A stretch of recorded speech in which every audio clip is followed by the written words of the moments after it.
Hi all, Rohan this side, and hope you all are doing well. Welcome to my YouTube channel, Being BA. I hope you all have watched our videos. If not, then please go to our YouTube channel, Being BA, and watch them over there. Also, please do like, subscribe, and share this channel as much as possible so that we will be able to share the valuable content with you all. And please do click on that bell icon so that you all will be notified whenever we'll add a new video. So, let's start with today's video. In today's video, I am going to cover 10 most important acronyms which are frequently used and which are must known for any business analyst. So let's start. First one, SDLC. It is known as Software Development Lifecycle. So what is SDLC? It's a process used by a business analyst in order to develop or redesign the existing software with high quality that will not only meet the customer requirement but also meet the real world requirement. So there are 6 steps involved in software development cycle. First, it starts with the planning, in which you do the requirement gathering. In second step, whatever requirements you have gathered, you do the analysis of those requirements, functional as well as technical. In third step, whatever analysis you have done, basis on that you design the architecture. In fourth step, basis on that architecture you start the development, actual coding for that software. In fifth step, you do the unit testing, SIT testing, and UAT testing of the respective software.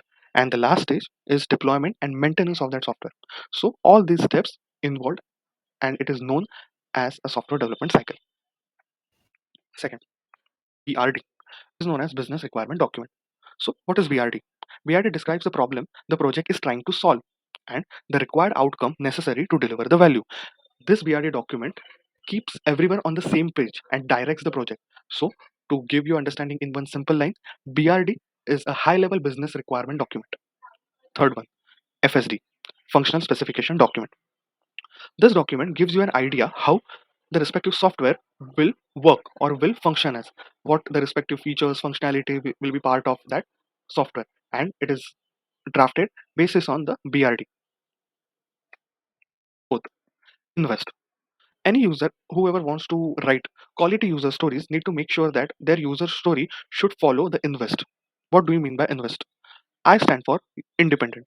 Every user stories should be independent from any user stories, so that whenever you start the development of any particular user story, it should not be hold back because of any dependency on any other user stories. So that's why every user story should be independent in itself. N stand for negotiable. That gives, every user story should give you the flexibility, means it should be open for changes till it gets included in the iteration. Third, V stand for valuable. Whatever development you do basis on the user story, that should add a value to the end stakeholder. Fourth, E, estimable. Their size should be estimated, that you should be having estimated timeline when the development should be completed. Fourth, S, stands for small. User story should be small, it should not be too big. And if any particular user story is being big, then you can cut down those user stories into further smaller user stories so that those can be independently developed. And last, T stands for testable. Whatever user stories you develop, in the end those should be testable. You should be able to test that feature or functionality using your test cases. Fifth one, Moscow. Moscow is very common and effective requirement prioritization technique. Okay, so what Moscow stands for? M stands for must have requirement. So all the requirements which come under must should be part of the deliverable. S stands for should. If you have the capacity and respective time for the development, and if it's not hampering the must requirement, then whatever it is highlighted under the should level requirement, that should be included in your delivery. Third, could. If you have some time available for the development, you have the capacity, and you have developed or you can develop the should and must requirement successfully, then you can think of the could level requirement. But could level requirement should not hamper the should and must requirements during the delivery. And last, won't. All the user stories coming under won't should not be considered for this particular delivery, but they can be taken care in the future roadmap items. UML. UML stands for Unified Modeling Language. UML diagrams can be used as a way to visualize a project before it takes a place. So UML diagrams gives you a visual representation how will system perform, how user will be able to interact with the respective system, what actions he can perform, etc. So all those things can be visualized by the UML diagram even before you starting the development of the respective software. RACI. RACI stands for Responsibility Assignment Matrix. So if one particular task is assigned to someone, then basis on that, this RACI assignment matrix is developed. RACI is an acronym of responsible, accountable, consulted, and informed. So if person A is responsible to work on that particular software, then under the responsible, his name should appear. So whoever responsible to do the actual work for that particular task, it should be highlighted under responsible.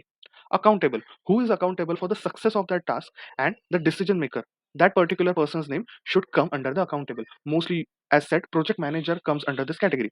Consultant, who needs to be consulted for any further detail or more information with respect to that requirement, that particular person's name will come under the consulted box. So most of the time SME's name comes over there.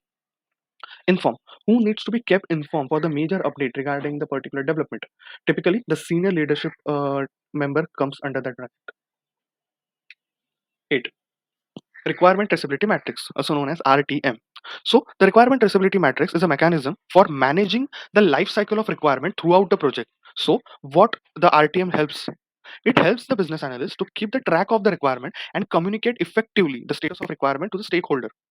So if you refer the chat on the right side, it has the requirement ID, the complete requirement description, then what is the business need, actual need of that requirement, what is the project objective, who has requested this particular requirement, under which department this is being developed, what is the work background structure for this particular requirement, any specification or you can say status belonging to this particular requirement, and test cases which are connected for this requirement. So everything is tracked under this RTM, requirement traceability matrix, so that business analysts can effectively give the status update of particular requirement to all the stakeholders. SIT. SIT stands for System Integration Testing. So in SIT, once the developments get completed and you give a particular package, release it to your client, then they do the SIT testing, that is System Integration Testing.